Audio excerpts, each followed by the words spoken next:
Si nous défendons l'encadrement des loyers dans son principe, c'est son application selon l'article 49 que nous condamnons.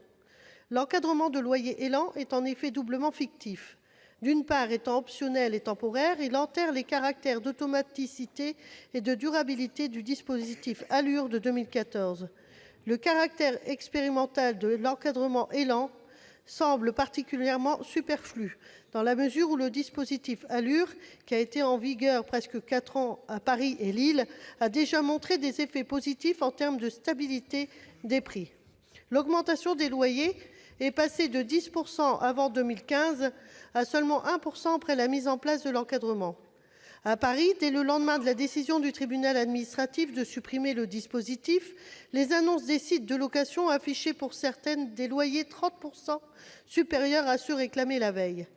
D'autre part, l'ambiguïté juridique autour des critères et conditions, tels qu'un écart important entre le niveau de loyer moyen du parc privé et du parc social ou encore un niveau de loyer médian élevé, sont telles que les dispositifs deviennent de fait une prérogative gouvernementale.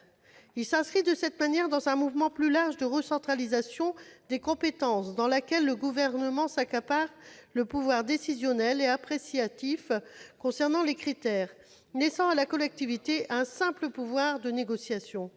À cela s'ajoute la complexité juridique de cette politique, que l'on retrouvait aussi dans la loi ALUR de 2014.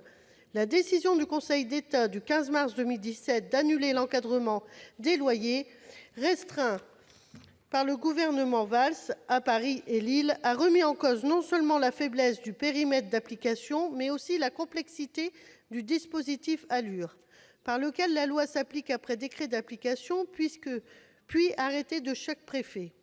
Si simplification semble être le mot d'ordre de ce gouvernement afin de cesser les acquis collectifs de notre République, ce dernier semble y préférer la complexification juridique lorsqu'il s'agit de réguler le marché.